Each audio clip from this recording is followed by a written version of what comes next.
내가 받은 것이 하나님의 은혜라. 여러분, 우리는 은혜로 삽니다. 또 은혜로 여기까지 왔습니다. 은혜 아니면 살 수가 없어요.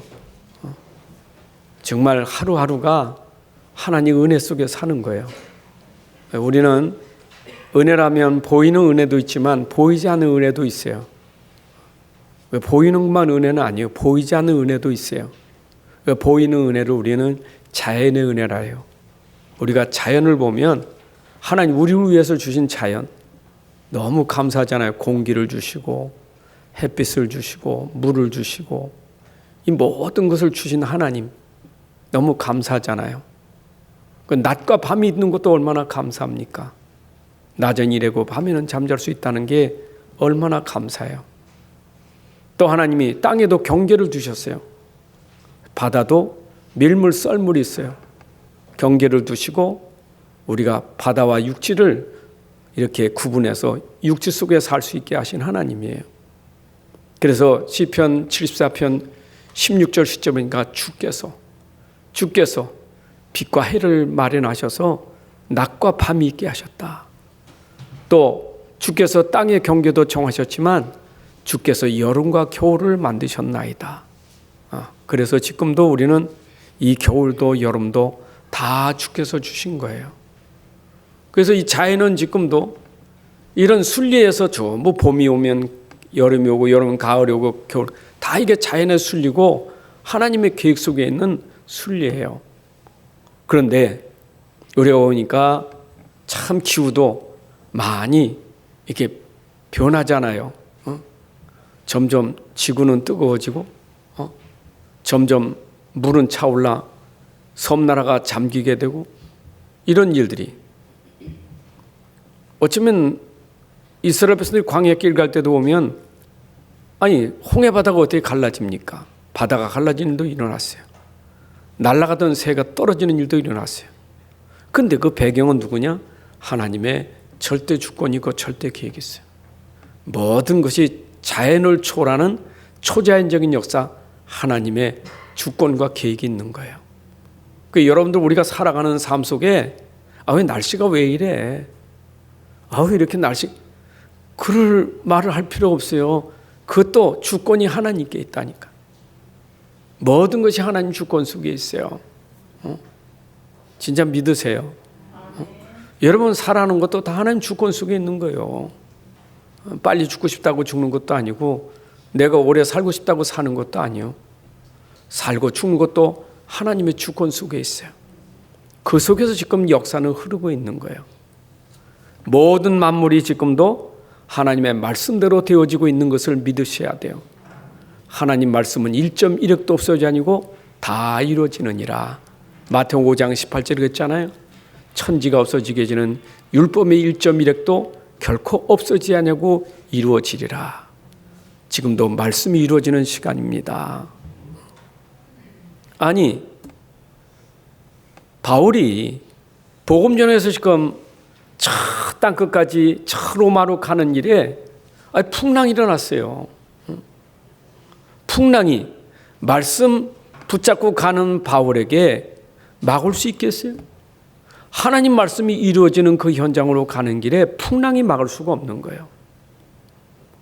분명히 바울을 통해서 저 임금들과 이방인들에게 복음 전하기 위해서 바울이 가는 길에 풍랑이 막을 수 있는 게 아니거든요.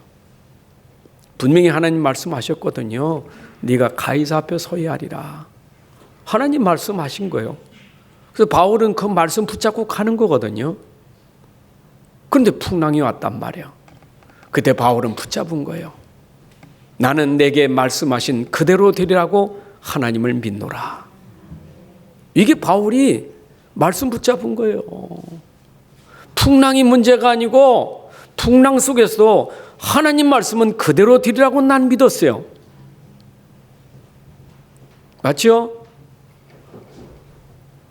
그래 제가 2023년도 2022년도에는 히브리서 11장 38절에 감당할 수 없는 믿음이랐는데 그러면 우리가 어떤 말씀을 믿는가 생각하다가 사도행전 27장 25절을 23년도에는 좀 주제로 삼을까 그래요. 우리가 믿는데 말씀하신 그대로 이루어지는 것을 믿자 이 말이에요. 하나님 오늘도 여러분들에게 말씀하신 그대로 이루실 거예요. 나는 그거를 믿노라. 나는 하나님을 믿노라. 여러분 믿으면 기적이 일어나요.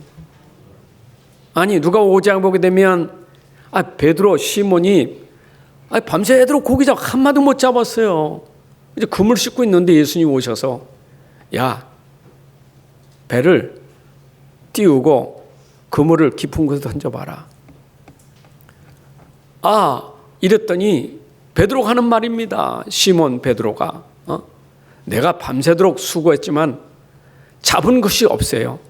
그러나 말씀에 의지하여 내가 그물을 내리겠나이다. 이랬더니 그물이 찢어질 만큼 고기가 담겨졌잖아요.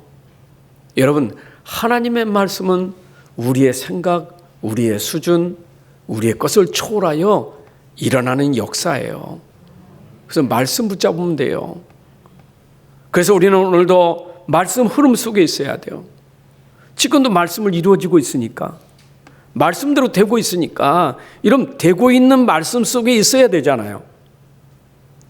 지금도 그대로 이루어지고 있는 그 속에 있다면 내 수준과 상관없이 말씀이 이루어지니까 나는 그 축복을 받는 거예요.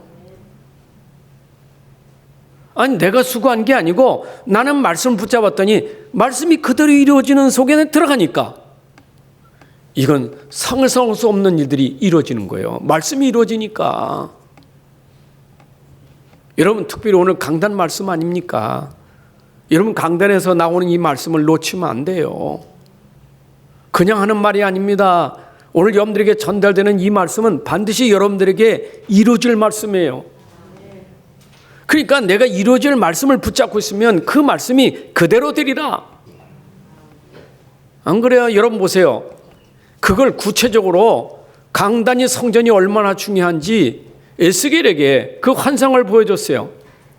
그게 에스겔서 47장 아닙니까? 1절에 보니까 그가 나를 데리고 하나님이 에스겔을 데리고 성전문에 이르니 성전의 앞면이 동쪽을 향하였는데 그 문지방 밑에서 물이 나와 동쪽으로 흐르다가 성전 오른쪽 제단 남쪽으로 흘러내리더라. 지금 성전 문지방에서 물이 나오는 거예요. 흐르는 거예요. 근데 이 흐르는 물들이 9절에 보니까 이 물이 흐르는 곳마다 번성하는 모든 생물이 살고 또 고기가 심히 많으니 이 물이 흘러 들어가므로 바닷물이 살아나겠고 이 강이 흐르는 각처의 모든 것이 살 것이며 이 물이 흐르는데 물이 흐르는 거 다 살아나는 거예요. 여러분 물이 흐르는 곳에 살아나게 되어 있습니다. 시냇가에 심은 나무는 절로 열매를 맺잖아요. 물이 흐르는 곳에 있으니까. 하나님 말씀이 성취되는 곳에 내가 있으면 그 말씀이 가는 곳마다 살아나는데 여러분들이 그 말씀 속에 내가 살고 현장이 사는 거예요.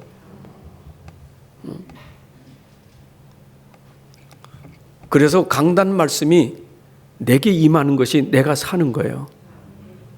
그렇잖아요. 물이 흘러서 내게 임해야 되잖아요. 여러분 내가에 물이 흐르는데 그 나무들이 그 물에 적셔지는 나무가 있고 전혀 그 물을 받지 못하는 나무도 있잖아요. 그 물을 못 받는 나무는 죽는 거예요. 그러나 물을 받는 나무는 사는 거예요. 여러분들 교회 와서 말씀을 내가 듣지 못하면 죽는 거예요. 말씀을 들어야 살아요. 시냇가에 심은 나무 했잖아요. 여러분들이 나무 같은 거예요. 시냇가 말씀에 여러분들이 심어진 나무가 되는 거예요. 말씀이 내게 있어야 살지. 물고기는 물 흐름 속에 살잖아요. 물고기 물 벗으면 죽잖아요. 인생은 말씀 속에 있어야 돼. 늘 말씀의 흐름 속에 있어야 돼요. 놓치면 안 돼요. 그래서 우리가 교회가 중요하고 예배가 중요하고 말씀이 중요한 거예요. 내가 사는 길이 교회와 예배와 강단이에요.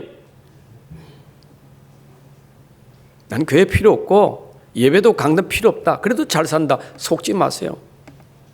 잘 사는 거 아니에요. 속으면 안 돼요. 여러분들이 진짜 사는 길은요, 정말 예배 속에서 강단의 말씀이 내게 임해야 돼요. 정말 임해야 돼요.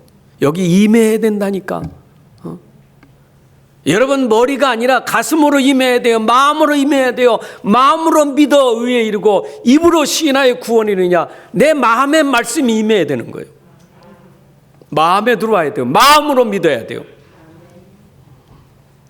입으로만 믿는 게 아니라 입 고백도 중요하지만 마음이 믿어서 입으로 고백하는 거지. 그래서 여러분들이 진짜 주일날 예배 말씀 듣고 내가 아멘이 된다, 여러분 사는 거예요. 말씀이 내게 맞아야 하잖아요. 그래야 사는 거예요. 안 그래요?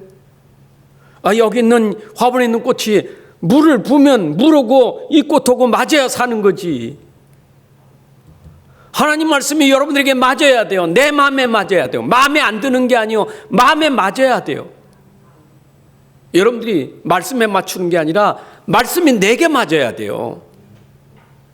안 그렇습니까? 내 마음에 안 든다고 말씀이? 죽는 사람이에요. 내 마음에 안 든다고요? 죽는 사람이라니까. 하나님 말씀은 내게 다 맞는 거예요. 그래서 하나님 말씀은 때로는 책망도 있고 교훈도 있고 가르치는 것도 있고 그게 있잖아요. 책망할 때 아멘 하는 것이 내가 사는 거예요. 가르칠 때 아멘 하는 게 내가 사는 거예요. 그렇잖아요. 세상에는 남이 책망하는 거 싫잖아요. 가르치는 거 싫지. 그러나 하나님 말씀은 그렇지 않아요. 내가 온전한 사람이 되기 위해서는 말씀 받고 살아야 돼요. 아멘. 그래서 시편 1편에 복 있는 사람이 어떤지를 가르쳤잖아요. 그 시편 기자가 한 말 아닙니까? 나는 복 있는 사람이기 때문에 오직 여호와의 율법을 즐거워하여 그의 율법을 주야로 묵상하는 자로다. 이런 말씀을 즐거워해야 돼요. 정말 말씀이 즐거워야 돼요. 너무 즐거워서 주야로 묵상에 따랐잖아요. 여러분, 주야로 말씀 묵상해 삽니다. 아멘. 말씀 업어서 오세요. 금방 달라지지. 토요일 날 제가 갑자기 생각이 나는 거예요. 나는 누구지? 나는 누군가? 난 목사잖아. 나는 어떤 사람이지? 영의 사람이잖아. 영적인 사람이잖아. 그건 나에겐 영이 있으니까, 영의 사람이니까 나는 내 영적 상태가 건강해야 되는 거잖아. 그럼 나는 건강한가? 내 영적 상태가 건강한가? 그러면 어떻게 나를 알 수 있지? 내 마음과 생각이 곧 나로구나. 그게 퍼뜩 생각나는 거예요. 성경을 창세부터 막 뒤진 거예요. 마음과 생각. 내 영적 상태가 말씀 속에 있어야 되는데 내 상태가 육신에 속하고 세상에 속하고 사람에 속하고 심지어 악한 것에 속하고 하나님은 속이지 못하는데 내 상태가 속이고 있고 그래서 내 생각이 영의 생각을 해야 되는구나. 내 생각이 육의 생각이 아니라 영의 생각을 해야 되는구나. 이거는 누가 보고 안 보고가 중요한 게 아니에요. 내가 혼자 있을 때, 캄캄할 때, 아무도 없을 때, 혼자 있을 때 내 생각이 영의 생각해야 돼. 육의 생각이 아니라. 그게 나더라고요. 근데 우리는 자칫하면 생각이 계속 육에 머물러 있어. 뭘 먹을까? 뭘 마실까? 어떻게 살아야지? 이게 우리에게 머물러 있어요. 이게 우리의 생각을 지배하고 있는 거예요. 거기다 또 조금 잘못 나가면 더러운 인간들, 저것들 말이야. 이런 원수, 이런 악한 생각, 이런 것들이 우리 생각을 지배하는 거예요. 그건 누가 가르쳐주지 않아도 내가 그렇게 생각하다가 내 자신이 무너지는 거예요. 그래서 우리가 말씀을 묵상한다는 게 얼마나 축복인지 몰라요. 여러분 말씀 묵상하셔야 돼요.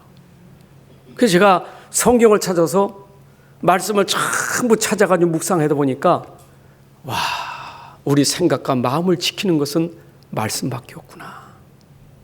내 생각과 마음을 건강하게 만드는 것은 말씀밖에 없구나. 여러분, 우리가 말씀 떠나면 죽습니다. 에덴 동산에서 아담과 왜 죽었습니까? 말씀 떠나서 죽은 거예요. 육신 죽은 거 아니에요. 영이 죽었다니까. 살았다는 이름은 가졌으나 실상은 죽은 자로다. 왜냐? 말씀 떠나면 실상은 죽은 자예요. 지금도 세상에는요, 하나님 말씀 떠난 사람, 말씀 상관없는 사람 많아요. 살아있죠. 성경은 실상은 죽은 자로다. 여러분들이 말씀 떠나면 실상은 죽은 자예요. 아까 말했잖아요. 내 영적 상태가 죽은 자예요. 그러니까 죽은 자는 뭐만 생각해요? 육만 생각하지. 육신밖에 없어, 죽은 자는. 여러분들이 영으로 살아야 모든 거 다 누릴 수 있는데 영이 죽으니까 어려운 거예요. 아니, 아담과 하와는요, 말씀만 잘 붙잡으면 에덴 동산은 누리고 사는 거예요. 그게 에덴 동산이에요. 안 그렇습니까?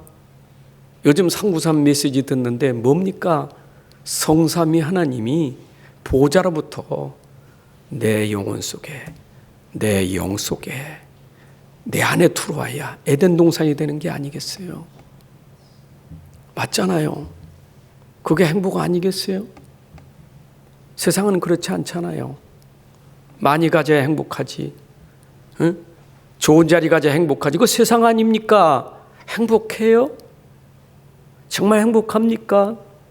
많이 가져니 행복합니까?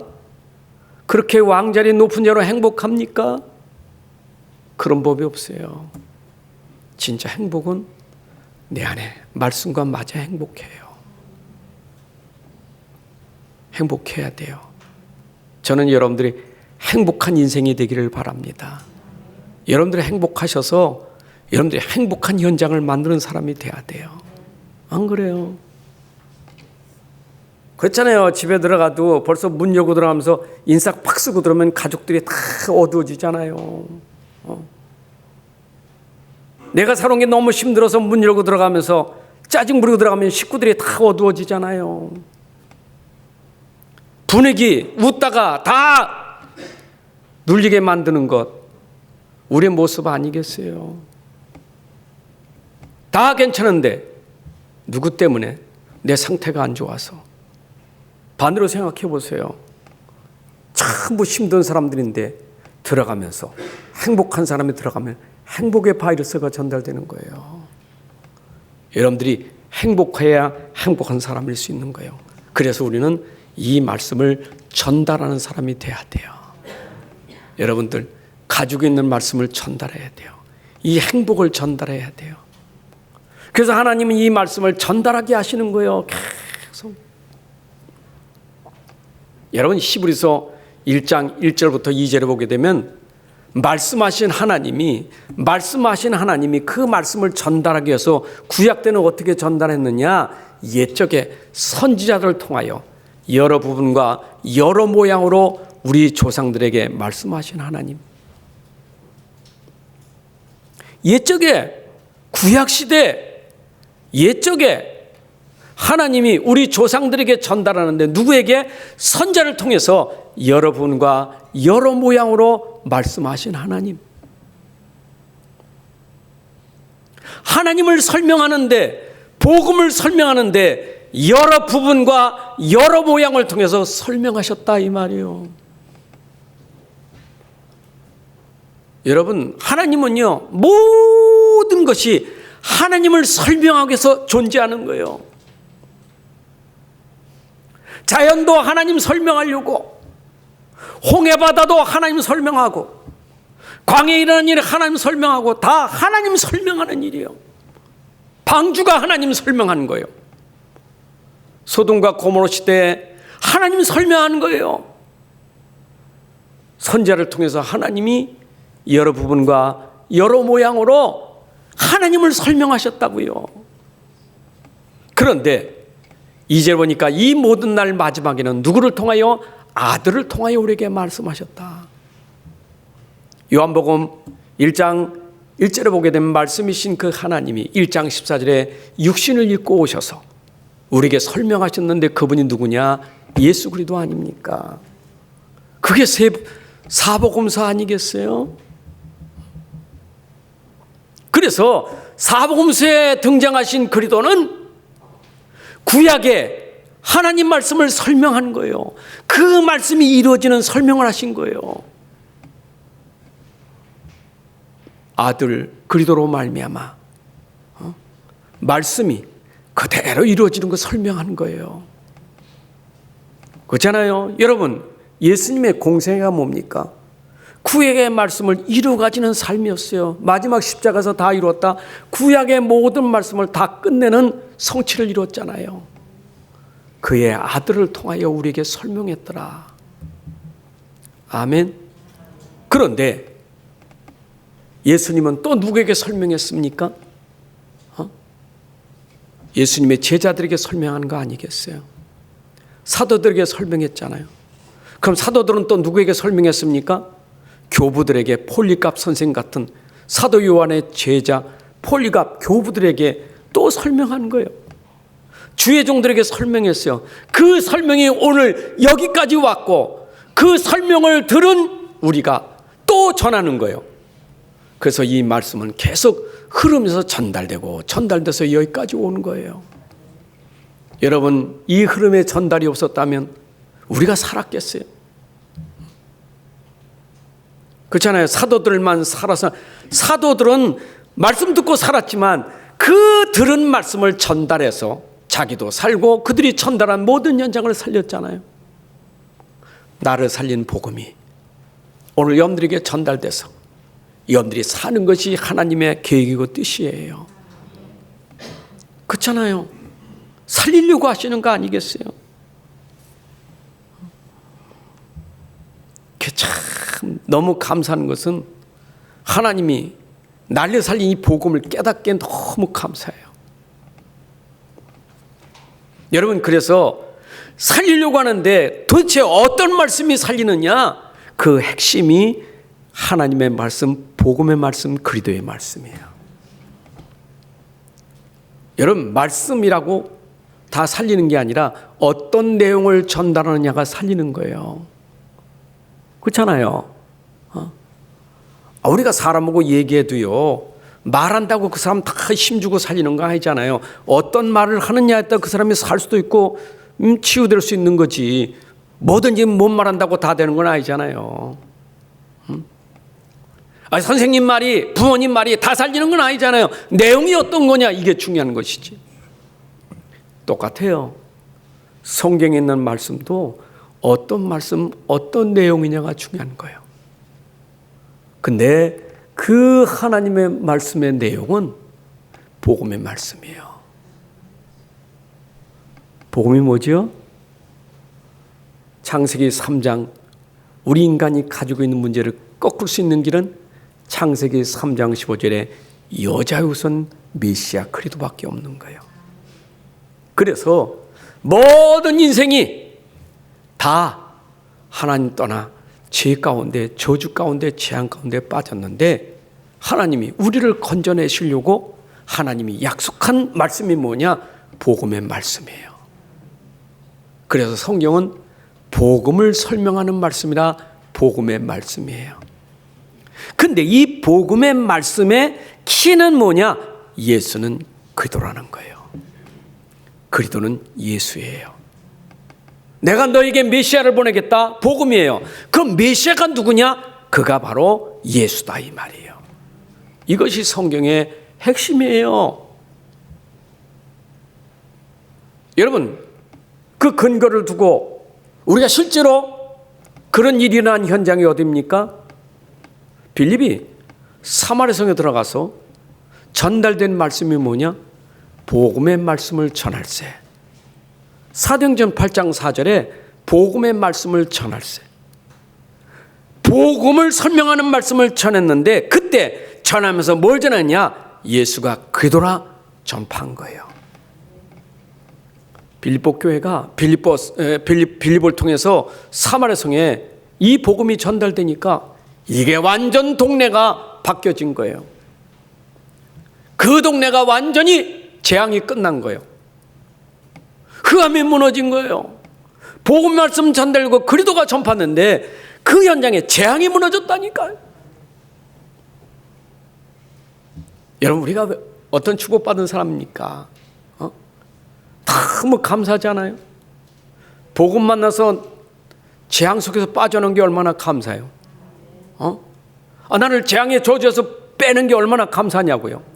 근데 이 복음은요, 지금도 살아있는 복음이고 지금도 능력의 복음이라 복음 가진 자가 가면 그 현장에 재앙을 꺾는 거예요.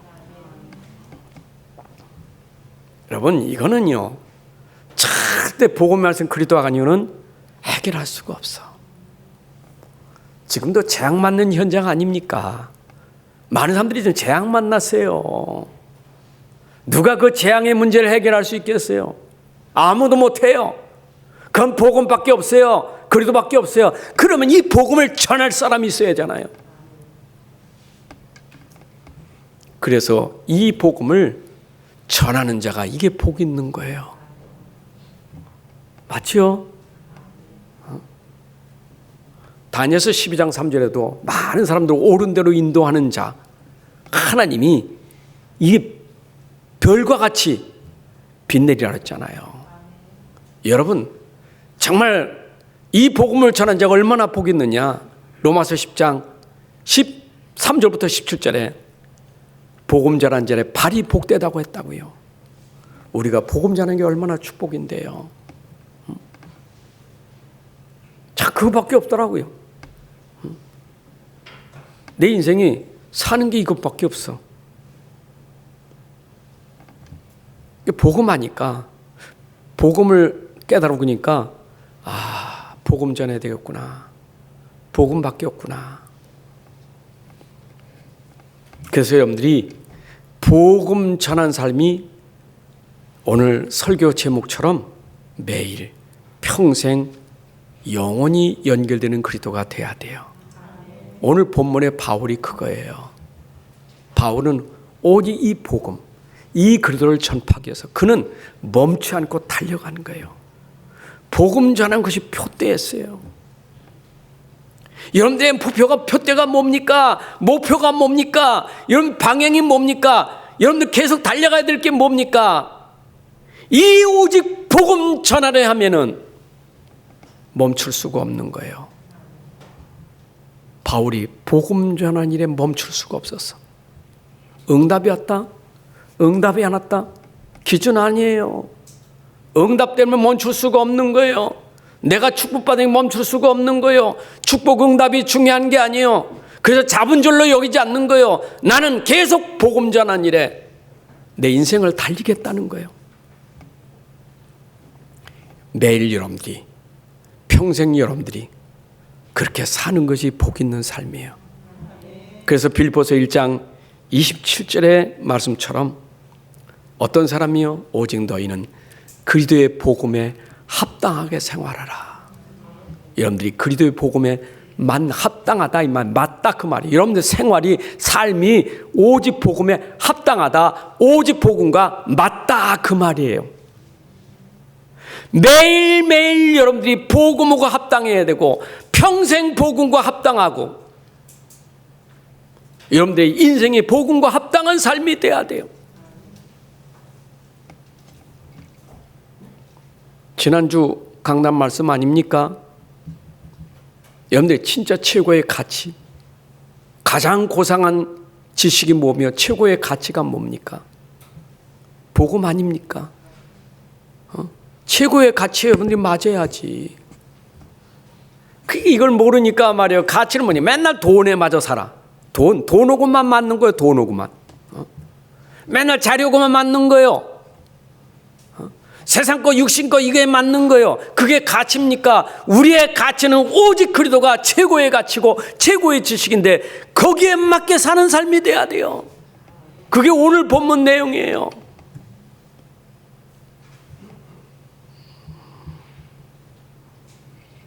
그러면 성경 속에서, 말씀 속에서 이거 얘기하는 거 내가 발견해야지.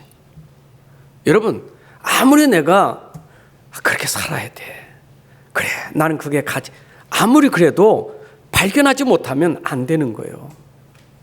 이해가 되고 발견하고 깨달아져야 되는 거예요. 그렇잖아요. 남이 얘기한 것까지 말고 내가 직접 봐야지. 안 그래요? 남 얘기 듣지 말고, 남들이 찬송 부를 때 주 예수보다 귀한 것은 없다고 말하지만 내게 귀한 것이 돼야 되지. 그럼 내가 발견해야 되지. 내가. 여러분들이 발견해야 돼요.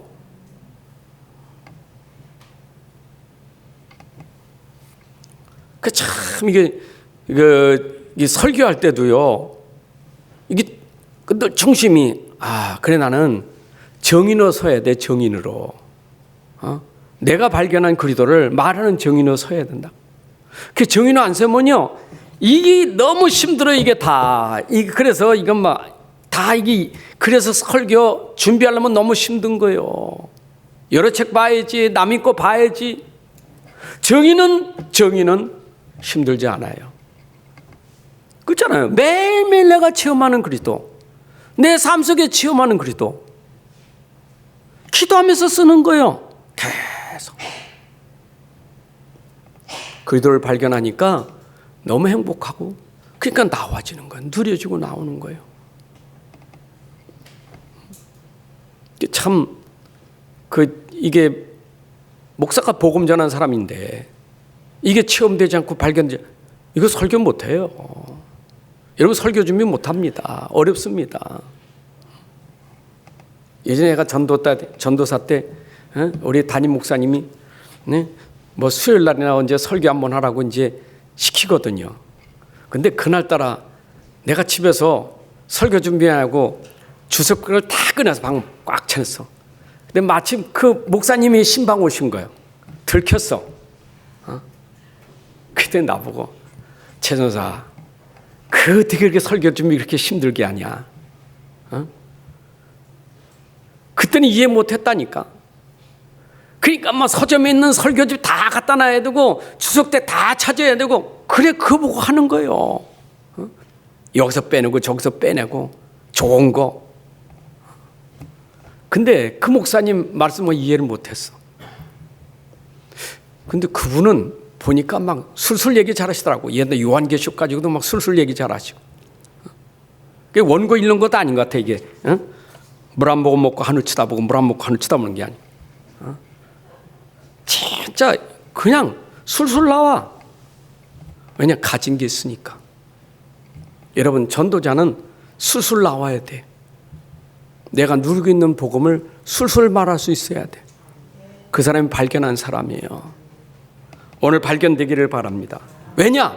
66권의 내용이 그리스도이기 때문에. 그럼 내가 당연히 성경을 보면 복음이 발견되고 그리스도가 발견되는 게 정상 아니겠어요? 성경의 내용이 전부 복음을 설명하는 말씀인데, 그 복음을 설명하는 말씀이 내가 보여야 돼.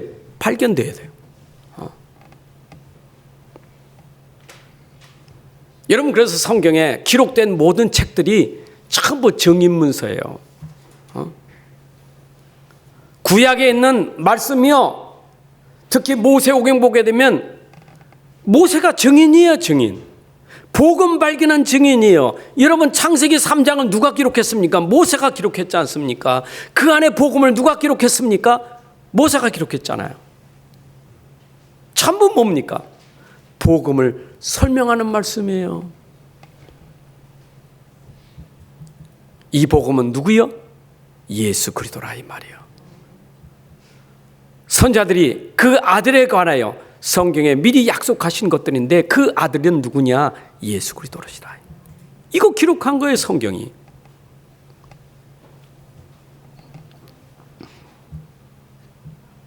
그래서 여러분, 마태, 마가, 누가, 요한복음을 읽어보게 되면 처음부터 시작이 뭐냐? 복음부터 설명해요. 1장 1절부터, 마태도 1장 1절부터 보게 되면 뭐라 하죠? 아브람과 다윗의 자손 예수 그리스도의 계보라 그랬잖아요. 시작이 예수 그리스도의 계보부터 시작되는 거예요.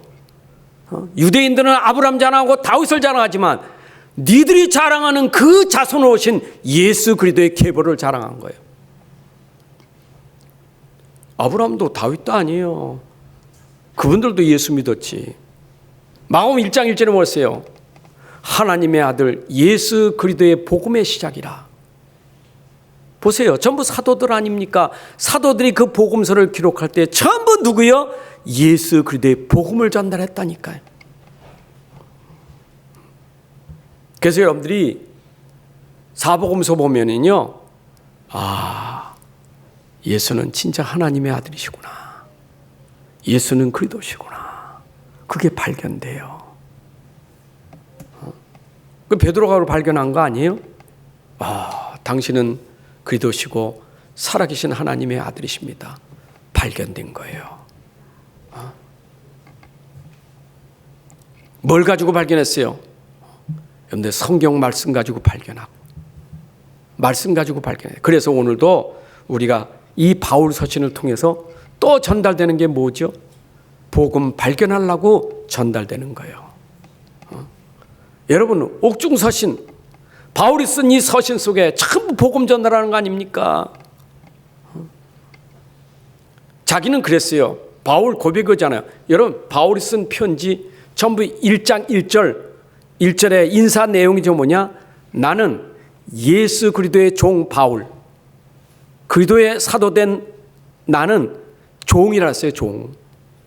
그리스도의 종이요, 나는 그리스도의 복음을 위해서 하나님 부름받은 종이라 했어요.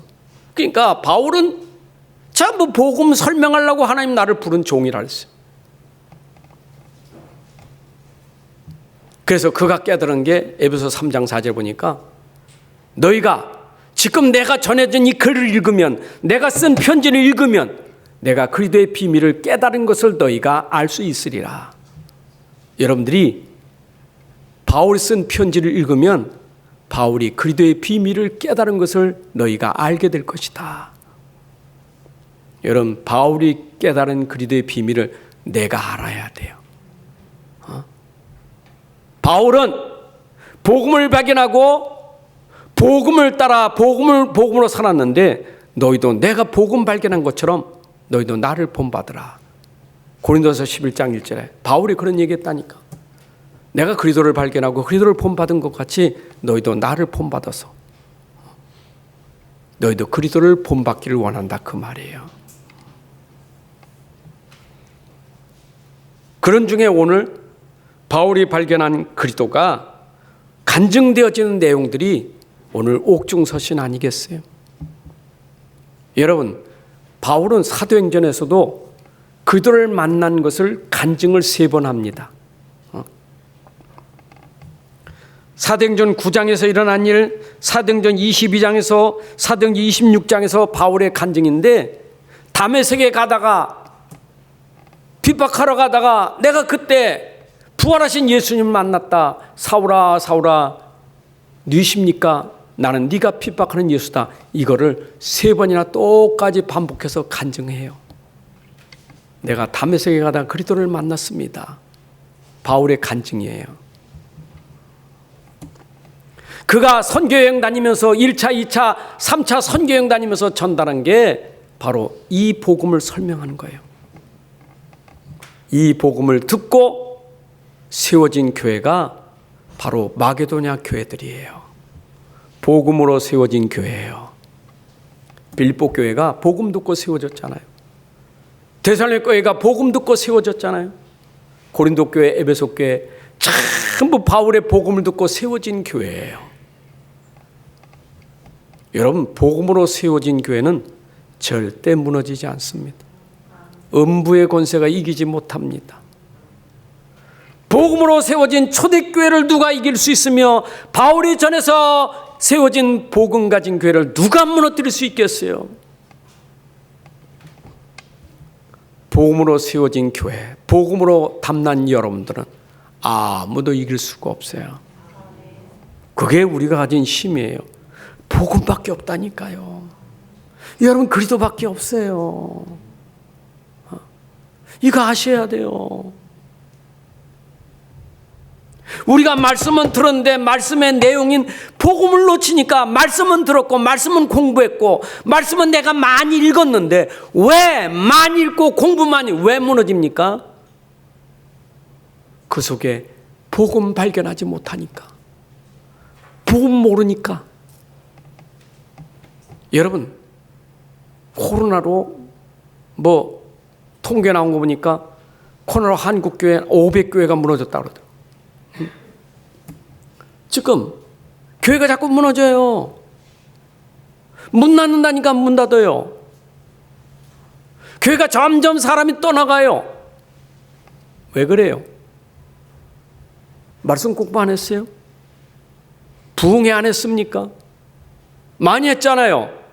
왜 무너질까요? 왜 떠날까요? 오직 복음 아니면 무너져요. 여러분도 성경에서 전달하고 있는, 말씀에 전달하고 있고 바울이 전달한 그리스도가 여러분들에게 꽉 붙잡혀지기를 바랍니다. 진짜 이거밖에 없어요. 그래서 바울은 끝까지 전달되는 것이 오직 그리스도만 전달하는 거예요. 왜? 발견한 게 그거니까.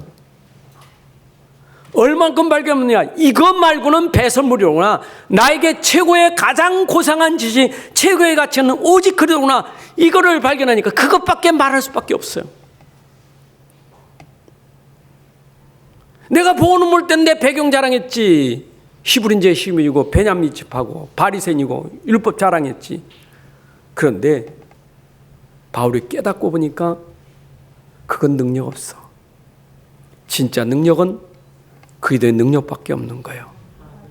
그래서 바울은 오직 그리스도만 증거한 거예요.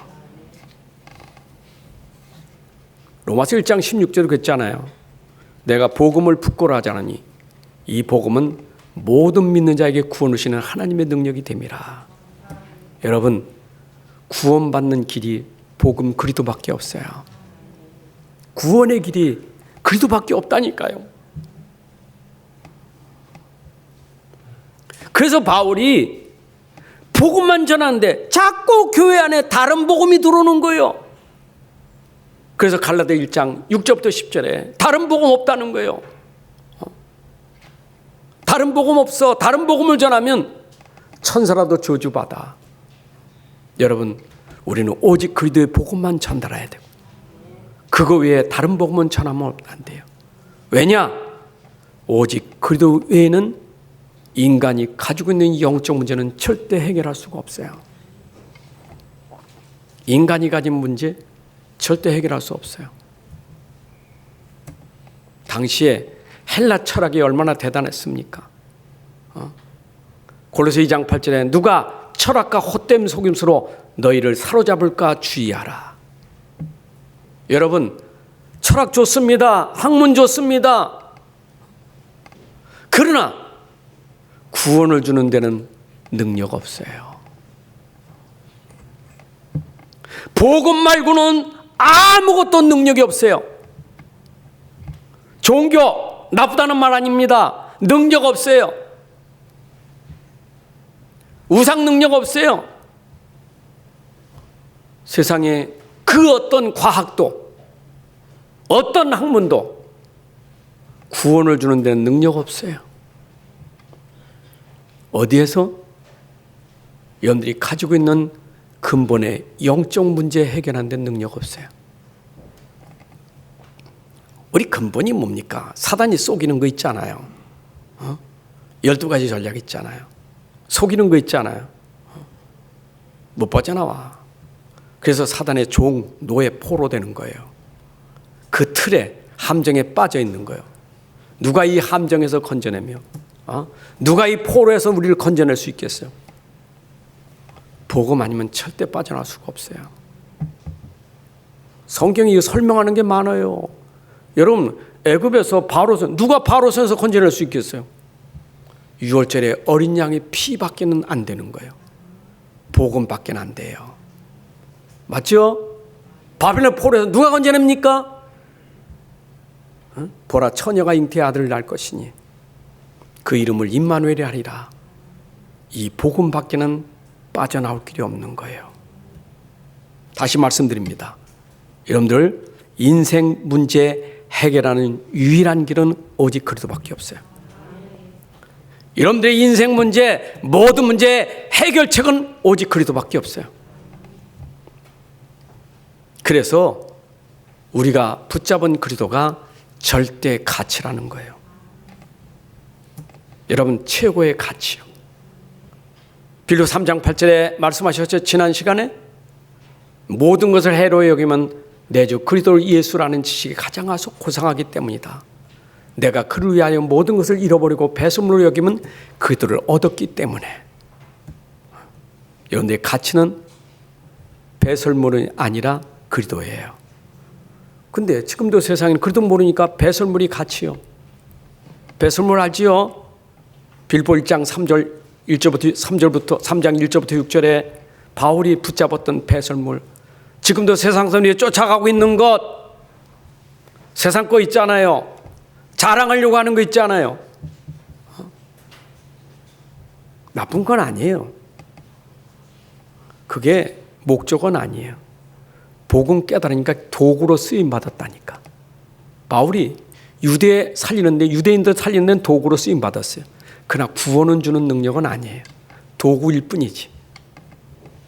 여러분들이 공부 잘하는 것, 성공하는 것 도구일 뿐이지 그게 우리에게 구원을 주는 능력은 아니에요. 그걸 모른다니까.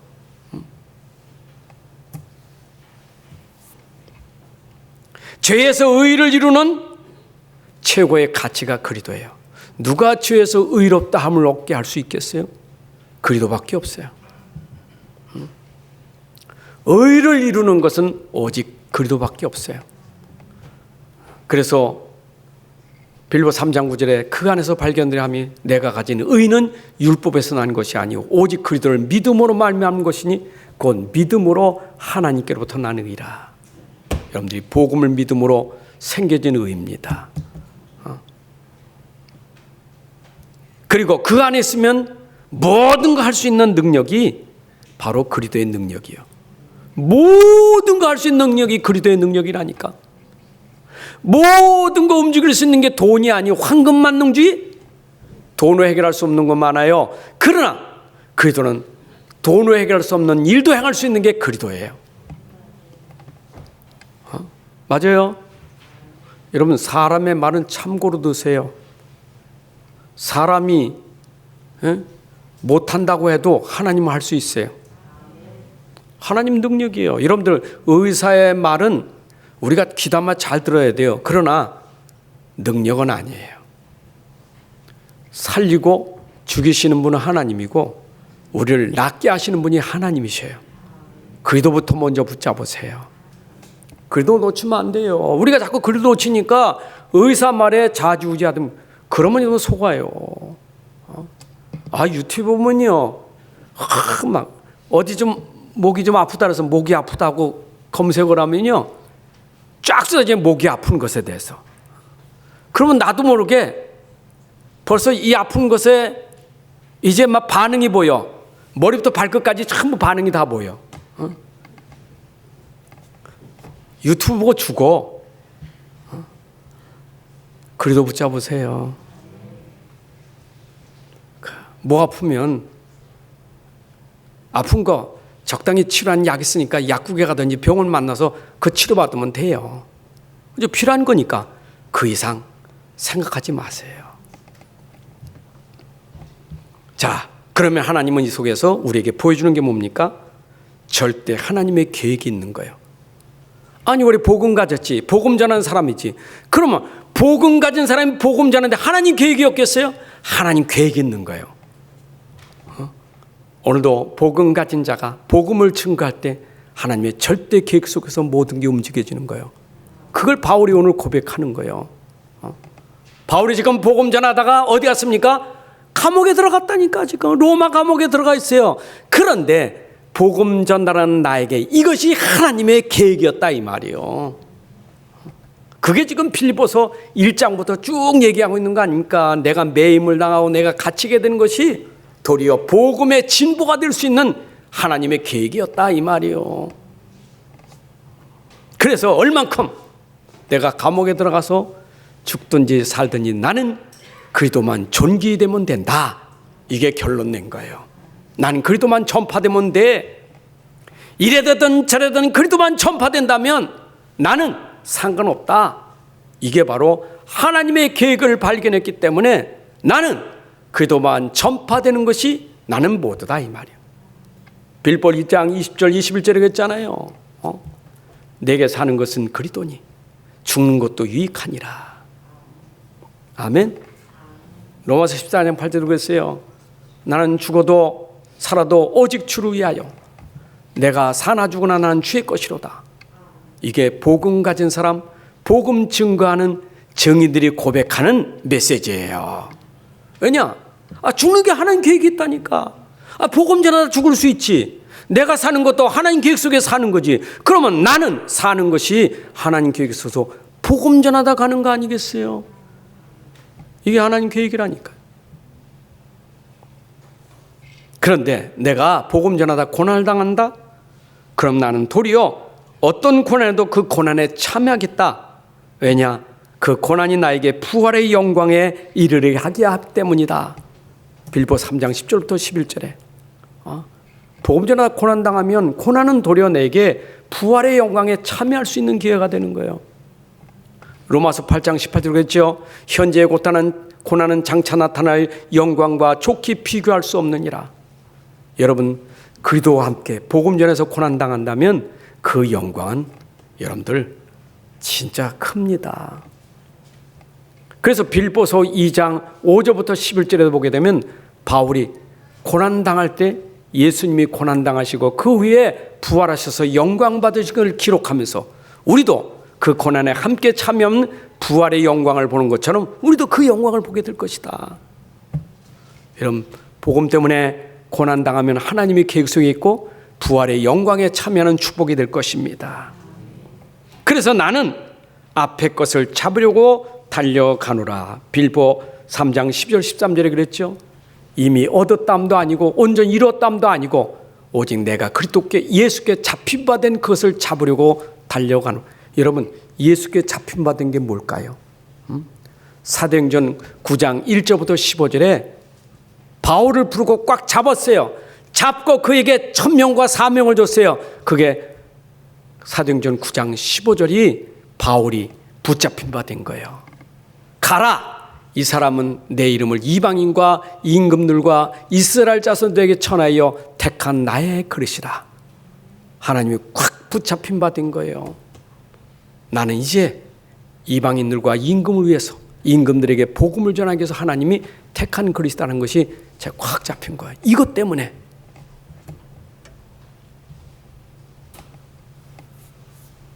그래서 고린도 9장에도 나오죠. 23절부터 27절에 다름질하는 비유를 얘기하면서 자기는 다름질이 헛된 다름질이 되지 않도록 내가 복음 전하고 복음 전하다가 내가 망하면 안 되잖아. 그렇죠? 나는 복음 전해서 이 복음으로 사람 살리고 이 복음으로 내가 하나님 영광 돌리는 삶이 돼야 되지. 여러분들이 복음 전하는 일이 내가 사는 거고 현장에 사는 거예요.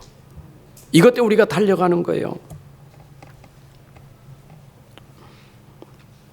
그런데 오직 한 일 뒤에 것은 잊어버리고 그랬잖아요. 지금까지 내가 한 일들 다 하나님의 은혜인데 내가 거기에 취해 있으면 안 돼. 뒤에 것은 잊어버리고 앞에 것을 잡으려고 달려간다. 여러분들 지금까지 응답받았어도 응답에 머무르지 말고 축복에 머무르지 말고 우리는 앞을 향해 달려가야 돼요. 안 그래요? 교회를 건축했으면 건축한 다음에 하나님이 할 일 있지. 건축의 목표가 돼가지고 이제는 아이고 소원 이뤘다고 앉으면 안 되는 거예요. 진짜 중요한 일 있잖아요.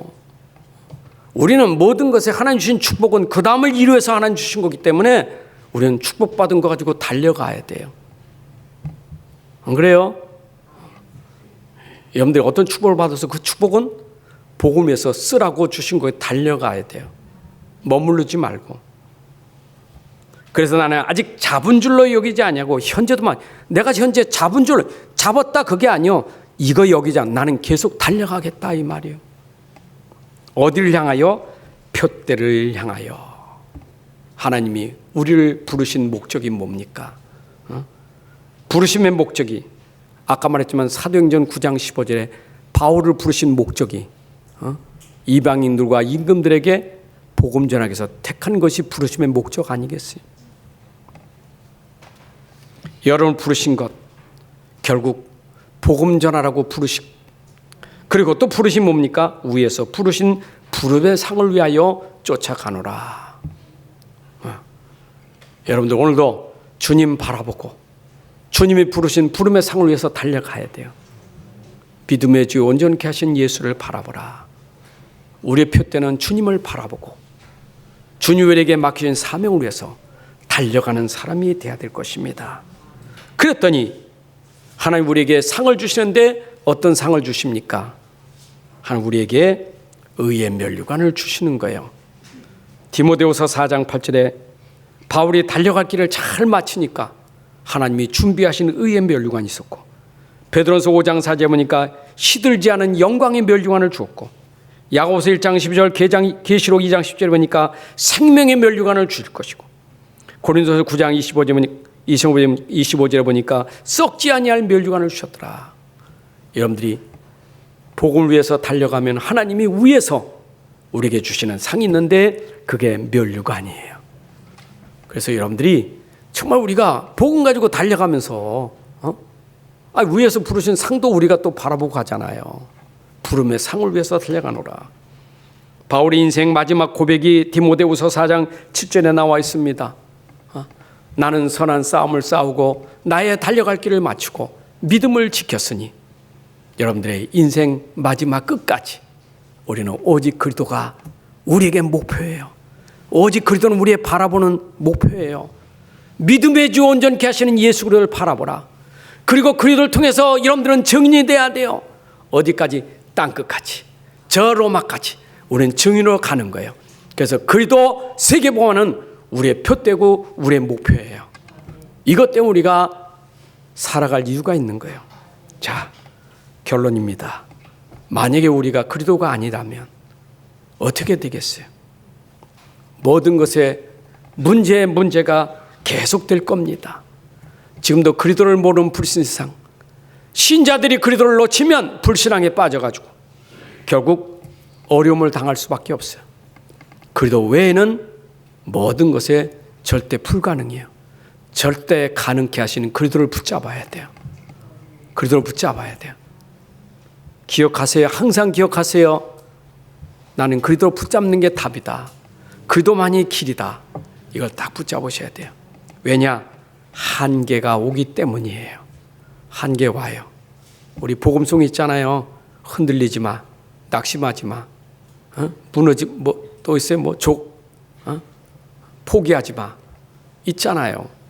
왜? 한계가 오니까. 한계를 넘을 수 있는 것은 그리스도밖에 없어요. 자, 그러면 이것을 발견한 사람은 제자의 삶을 살아야 돼요. 여러분들 렘넌트 읽으면 히브리서 11장의 사람들처럼 제자의 삶이 되시길 바랍니다. 제자는 뭐냐? 제자는 그리스도를 설명하는 사람이 제자예요. 어디 가든지 우리의 스승 되시는 그리스도를 설명하는 삶이 되시길 바랍니다. 그게 우리의 전도자의 삶이요. 평상시 하세요. 평상시. 우리 캠프도 중요하지만 평상시 캠프가 항상 캠프가 돼야 돼. 평상시 나와 함께 하시는 그리스도가 우리 현장에 설명되는 전도자의 삶이 돼야 돼요. 여러분 가정에서 그러시고 직장 가서 그러시고 진짜 그리스도는 살아계시구나. 하나님은 진짜 살아계시구나. 설명할 수 있는 사람이 돼야 돼요. 보디발의 집에서 요셉이 보여준 것처럼 여러분들이 그래 돼야 돼요. 그리고 마지막에는 지금도 여러분들은 바울이 전달되는 말씀과 소통하는 제자가 돼야 돼요. 오늘 전달된 말씀이 여러분들과 소통돼야 돼요. 기록된 말씀으로 끝나지 말고 그 말씀이 오늘도 나하고 아멘으로 소통돼야 돼요. 말씀이 소통돼야지요. 바울 서신 한 개만 가지고 소통돼도 여러분 축복이에요. 저는 옥중서신 너무 옥중서 은혜돼요. 왜냐? 환경이 그렇게 어려운데 환경 속에서도 그리스도를 누린 것을 보면 이게 소통되는 거예요. 아무리 어려운 환경 속에도 그리스도를 붙잡으면 뛰어넘을 수 있는 힘이 있구나. 이게 소통되는 거예요. 말씀과 소통되는 거예요. 특히 우리 렘넌트들이 말씀과 소통돼야 돼요. 이런 소통과 안 되면 힘들어요. 우리 렘넌트들이 진짜 힘들거든요. 학교생활 얼마나 힘듭니까? 미래에 대해 불안 많잖아요. 말씀과 소통 안 되면 살아갈 수 없어요. 이번에 축구 경기 하여튼 뭐 보니까 난리 났어. 특별히 렘넌트 얼마나 난리 났습니까? 축구 경기 이긴 건 참 좋아요. 대한민국 알리니까 너무 좋지. 그런데 그건 답이 아니에요. 그게 답이 아니에요. 거기 1등 해가지고 몸값이 많이 올라갈 친구들이 있겠지. 몸값. 이번에 조기성 선수 골 2번 넣고 몸값이 지금 얼마나 많이 올라간지 몰라. 여러분, 돈이 답은 아니에요. 복음 모르고 우리가 정말 세상 것에 빠지면 안 돼요. 렘넌트들 꼭 기억하세요. 여러분들은 복음이 답이에요. 하나님 아버지 감사합니다. 오늘도 우리가 붙잡은 복음 끝까지 지키게 하여 주옵소서. 매일 평생 영원히 그리스도와 함께하는 삶이 되게 하옵소서. 우리가 그리스도를 설명하는 증인이 되게 하여 주옵소서. 이 그리스도의 복음을 전달하는 증인 되게 하여 주옵소서. 하나님 계획 속에서 우리에게 어떤 어려움이 와도 흔들리지 않고 무너지지 않고 복음만 설명하는 삶이 되게 하여 주옵소서. 오늘도 이 복음을 위해서 표대를 향하여 달려가는 전도자의 삶이 되게 하여 주옵소서. 주 예수 그리스도의 이름으로 기도합나이다. 아멘. 이제는 우리 주 예수 그리스도의 은혜와 아버지 하나님의 크신 사랑과 성령님의 내주 인도 역사 충만하심이 오늘 함께 예배하는 주 백성들을 머리 위에 가정과 산업과 후대 위에 이제로부터 영원까지 함께할지어다. 아멘.